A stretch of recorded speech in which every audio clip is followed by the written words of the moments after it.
Hello and welcome to another episode here on my channel. My name is ChaosMole and today we have a first look / preview at Chivalry 2.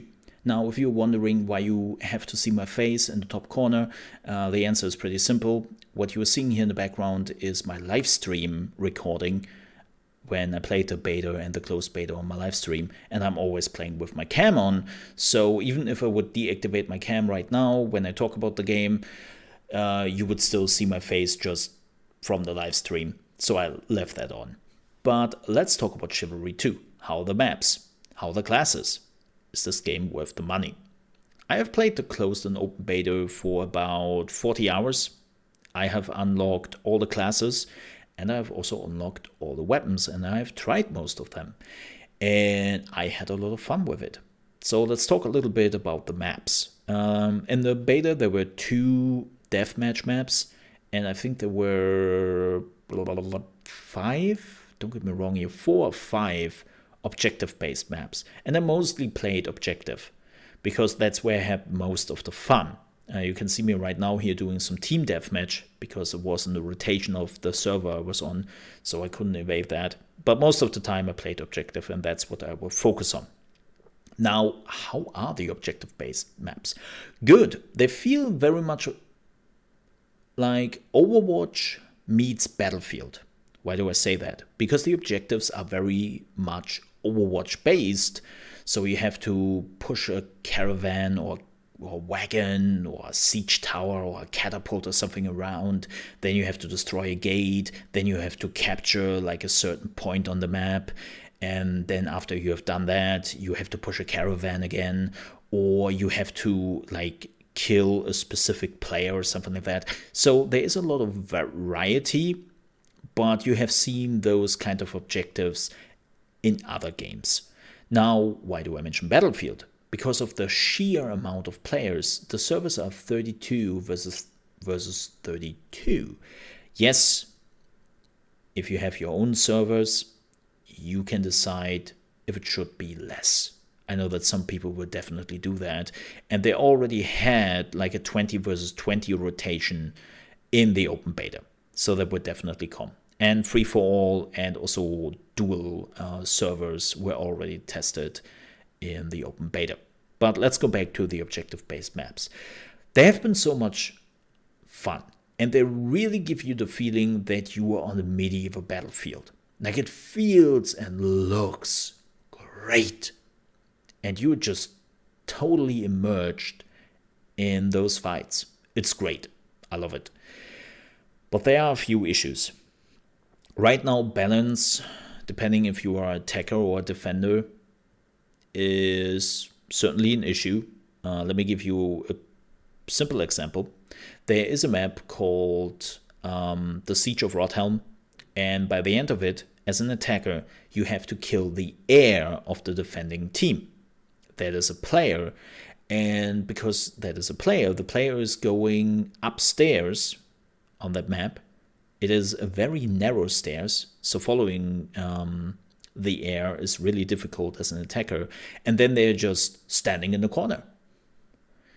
That is basically the cheese trick right now to win as a defender, because it is so rough to get through the air. It's nearly impossible, actually. And I barely see any of the attackers win on that map. Now you might say, yeah, but that's probably wanted from the developers, right? I don't think so. Because there is another map, which is the Dark Forest map, where you also have to kill the heir, and the heir is just at the end in a large room with some pillars and some other stuff in it, but he cannot go upstairs. There is no upstairs. There are some corners, but you can get to those corners. So it's much easier, and the attackers actually have a feasible chance to win that attack, that round. Whereas the other map, I don't feel that. And they have those problems on some maps. I think also one of the biggest problems is the timer system in the game, because it seems like that, at least in the beta, you always get a fixed amount of time for the next objective. So no matter how quick you are or no matter how slow you are, the game is always like, okay, you have done this particular objective. Now the next objective is popping up. And for this objective, you have 4 minutes 30. Always. No matter how good or how bad you have been before. And it's like, wow, that's rough. I think about that is the biggest problem the game has right now. Because you have definitely some objectives which are harder as an attacker or harder as a defender, and you don't really gain anything from that. Because you know that the next objective will always take the fixed time. You don't really gain anything from being quicker or from slowing down the attacker. Because they will always get the same time. And I hope they are fixing that. I hope they are changing that to the full game. That you actually have a difference on how quickly you are finishing those objectives. And yeah, I really hope they are fixing that, because that seems to be the biggest problem. Now let's talk a little bit about the classes. So I've unlocked all the classes and all the weapons in the game. It is really about finding your class and your weapon combination which works for you. I know that there are already talks about this is the most OP weapon and the most OP class in Chivalry 2. And don't get me wrong, there are definitely some weapons which are strong. But there are also classes who can counter that, or who can make a weak weapon very strong. In the open beta, what I realized is that a lot of people are playing full-plated knights, like what I'm doing here right now, right? I'm wearing this full plate armor, and because of that, a lot of weapons who are doing slashing damage are not very effective against me. So I realized that. I was like, wait, I have this huge warhammer I can use. And the moment I started to use that against the knight enemy, I was crushing them, like literally. But, and that is also the reality, everything which was not a plate armor wearing knight, I didn't do as much damage. So you always had to pick your enemies a little bit, who you want to fight and who do you think your weapon will be more effective against. But it's really not about like this weapon is like super OP or this weapon is like super weak, don't use it. It really comes down to what makes sense in certain situations for you. Like there is this the scythe in the game you can use, and the scythe doesn't do a lot of damage. It doesn't do a lot of damage, especially not against the heavy plated armor guys. But you can hit so many enemies with that. Like, you can hit, no joke, 6-7 enemies with just one swing, and you are swinging fast. So if you are fighting in a narrow path, where you have like just a wall of meat as your enemy, you can just cleave through them multiple times, and you get so many points, and you were hurting so many people with that you were helping your team. But it really comes down to figure out what you like. And then decide for yourself what class you want to play. There is but one class I'm not sure yet about. And that is the last class from the archer, which is the spear thrower. And you have only, I think, 6 spears you can throw. And you have to be relatively close to throw those spears, because you don't have the strongest throwing arm. So far, so good. Right, you're not an archer. That's fine. The problem is, you have to get so close that the enemy can close the gap to you, and you have to fight that particular enemy then. Problem is, you still don't have the armor for it. You are still pretty weak. So the moment you are starting to fight those enemies in melee combat, you will probably lose. If you not already got hit with a spear once or twice. And then again, after you did throw the spear 6 times, you have to go back and grab more spears. Because without the spear, the class is completely useless. And the problem is just, in comparison to what an archer could do on the range, or even like somebody with a crossbow, the spear character feels very weak. So the biggest problem this game really has, TLDR, seems to be a little bit more balance. But it's all fixable. Like, technically wise, this game does run absolutely great. I never had any hitches, disconnects, it never crashed, and it runs great. I mean, it's the Unreal Engine, right? If other Unreal Engine games are running well on your PC, this one will run too. If you have problems, of course, with the Unreal Engine, then, well, that might be a different topic. But I didn't have any problems whatsoever. It felt great.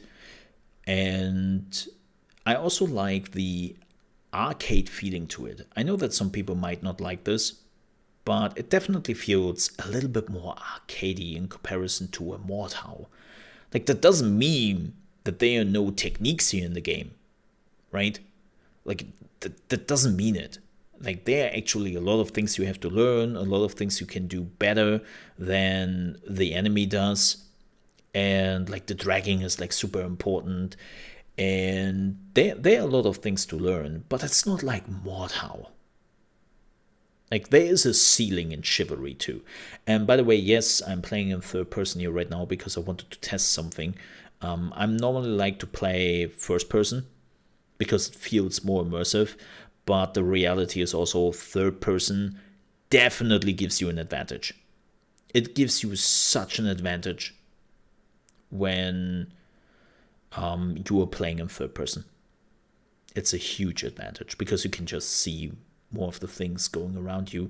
And I will probably play on a first person server because of that, because I find it more immersive and more fun. But is it worth the price tag?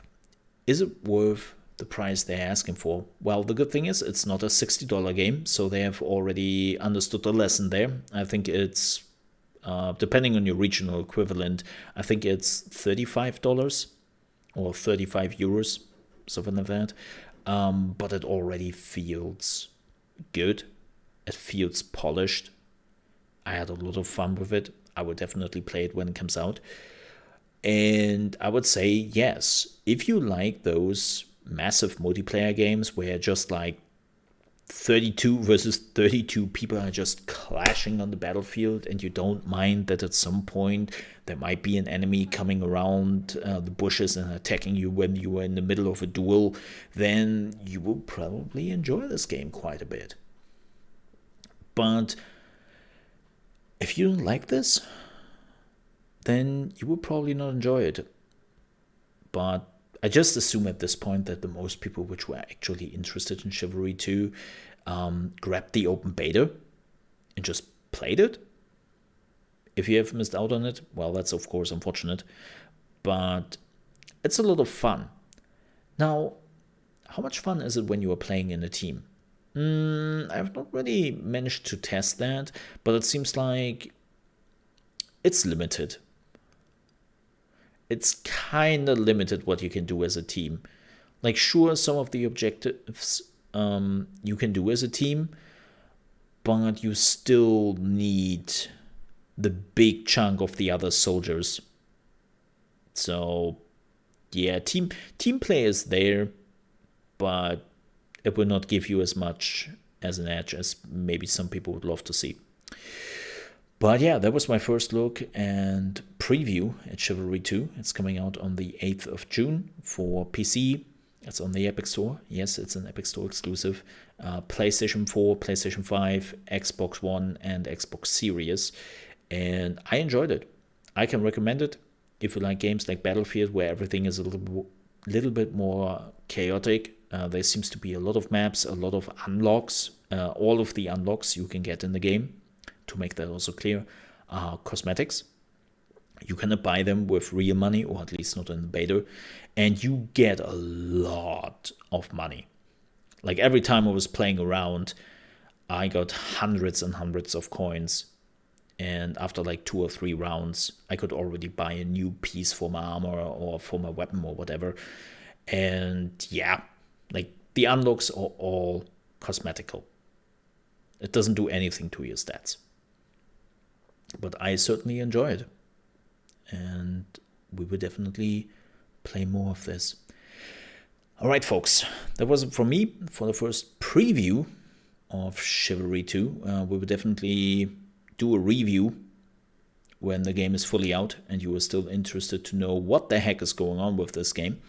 But I'm certainly looking forward to it.